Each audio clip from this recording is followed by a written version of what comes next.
Jacques de Rouver, donc, que je présente. Vous êtes gynécologue obstétricien et consultant à l'hôpital Erasme.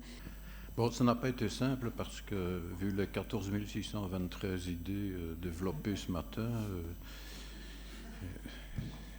les conclusions sont longues et multiples. Donc je vais d'abord résumer l'introduction qui donne une idée générale de ce colloque où Monsieur le sénateur rappelait l'importance des femmes dans la société, l'activité politique soutenue en leur faveur au Sénat, qui travaille beaucoup à l'égalité des chances, l'existence d'un comité d'avis non contraignant entre parenthèses, malgré l'existence de partis politiques qu'il a pudiquement qualifiés de non éveillés.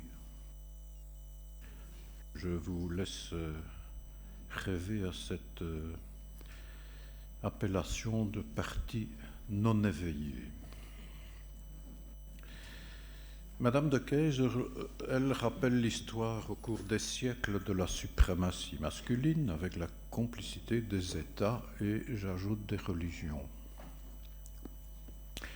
Elle souligne le fait que le temps politique est lent, et je dirais même très très lent. Elle déplore l'accumulation des obstacles par le retour de plus en plus présent de l'extrême droite, on peut le dire. Si vous lisez Télémoustique, vous verrez IVG, le rétropédalage italien. Et s'il n'y avait que ça. Et elle affirme que le droit de l'enfant est essentiel, mais qu'il n'existe pas de droit à la propriété de l'enfant. Enfin, Madame Losberg qualifie ce colloque comme un acte féministe sans œillères, ce qui est bien vrai. Elle insiste sur les privilèges exorbitants de la grossesse, cependant qu'il existe un point de bascule après l'accouchement où toute la vie de la femme se voit modifiée et je dirais même entravée. Elle souligne également la stigmatisation du refus de grossesse et conclut par ce questionnement essentiel: quelle société, quel avenir pour les femmes de demain?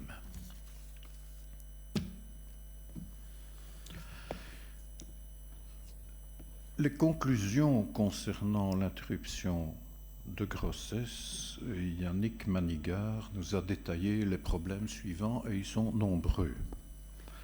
Je résume évidemment. Problème du durée de délai de réflexion, actuellement à 6 jours, et qu'il qualifie à juste titre de tout à fait incompréhensible.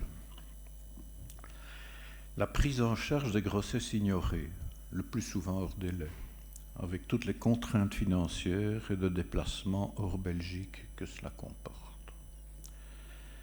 La prise en charge des grossesses médicamenteuses en planning, à domicile, ses limites, avec l'absence d'un cadre légal à ce sujet. La pénurie des médecins actuels, leur formation ainsi que l'accès à cette formation des sages-femmes, on en reparlera plus tard. Les sabotages contraceptifs et les violences conjugales, les problèmes de contraception d'urgence, les pièges de la contraception dite naturelle et de l'hormonophobie, et le parcours de la combattante pour la stérilisation. Je me rappelle personnellement avoir eu un petit temps une patiente qui me disait: écoutez, vous êtes le 18e gynécologue que je vois, et tout le monde me refuse cette stérilisation. Je l'ai référé où il fallait, et ça s'est fait évidemment. Justine Bolsen nous informe de la situation dramatique mondiale de l'accès à l'IVG et du recul des droits des femmes par la poussée généralisée de l'extrême droite dans de nombreux pays. Hier soir, sur la chaîne Histoire à la télévision, il y avait tout le parcours de la dépénalisation de l'avortement en France, avec Giscard d'Estaing et ses ministres. C'était affolant de voir les marchandages politiques incroyables que cela a comporté, vraiment incroyable. Je me rappelle moi-même avoir écrit un article dans Le Soir il y a 35 ans ou 40 ans, je ne sais plus, avant la dépénalisation en Belgique, où je stigmatisais l'échange du vote de certains députés en échange des problèmes de la consommation d'eau en Wallonie pour la Flandre, je ne sais pas quoi. Enfin bref, c'était du temps de monsieur le sénateur, là, je ne reviens plus sur son nom, mais enfin bref. Donc la politique là-dedans joue un rôle essentiel, il faut bien s'en rendre compte. C'est vraiment difficile en Belgique. En France aussi d'ailleurs, on peut le dire.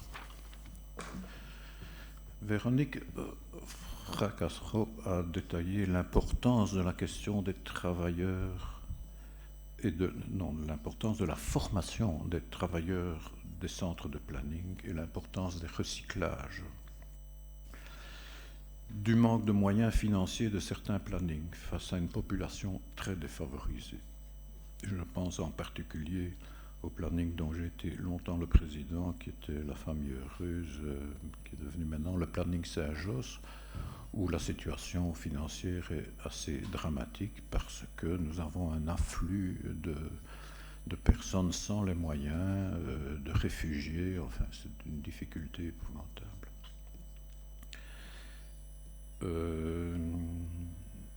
Donc l'importance de ne pas imposer les protocoles d'interruption de grossesse et de l'importance de la formation des jeunes généralistes. En conclusion, au général, il faut insister sur l'importance de l'autonomisation des femmes dans la prise de décision qui les concerne et l'évolution accélérée des médecins par rapport à la violence gynécologique faite aux femmes, comme disait Yannick Manigard, il faut voir d'où l'on vient, et j'en suis évidemment à 75 ans un témoin privilégié d'où l'on vient. Alors, concernant la grossesse désirée, la place des sages-femmes dans le suivi obstétrical est vraiment important. On va en reparler. Nécessité absolue du respect de l'autonomie de la femme dans la prise des décisions, l'information et son contrôle, de bonne réception, c'est pas tout d'informer, mais il faut voir si le message est passé. Cette information et ce contrôle sont capitaux. Et cela prend beaucoup de temps. Cela prend beaucoup de temps. Beaucoup de temps. Et la durée actuelle de la consultation, rendement oblige, n'est pas compatible avec une durée adéquate. Je vous rappelle qu'actuellement, il n'y a plus Yahvé, il n'y a plus Jésus-Christ, il n'y a plus Mahomet, le prophète, et il y a le Dieu pognon. Donc tout se passe par rapport à notre Dieu pognon. Il faut insister sur le dépistage des risques socio-économiques et psychologiques dans le trajet des soins, car la précarité augmente les risques somatiques aussi. La préparation à la parentalité est donc indispensable et le financement néglige complètement cet aspect. Michel Bossens nous rappelle toute l'évolution au cours de ces 40 dernières années et insiste sur le fait que la culture a bien changé depuis lors. Quant à la plateforme sur la naissance respectée,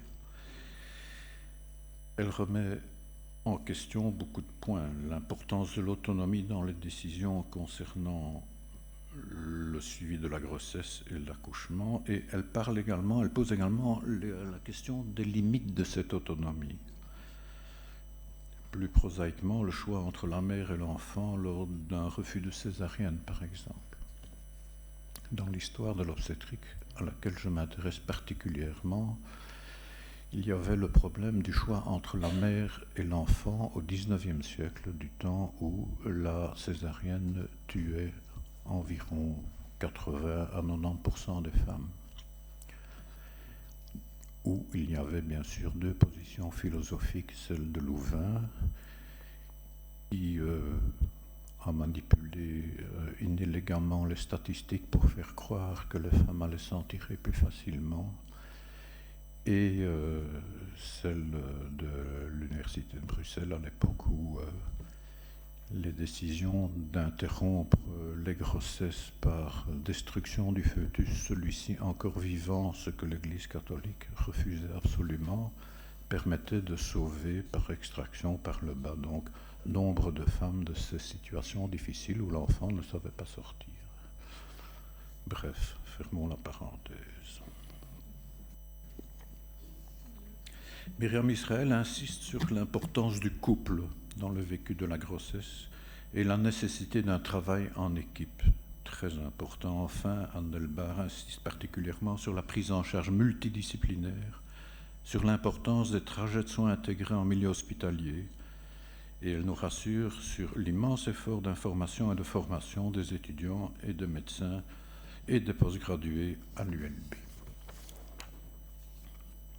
Je termine par quelques recommandations. Cette liste n'est pas exhaustive. J'étais d'ailleurs au bout de mon temps, mais bref. L'implication du monde politique est essentielle, tant au point de vue législatif qu'au niveau des subsides.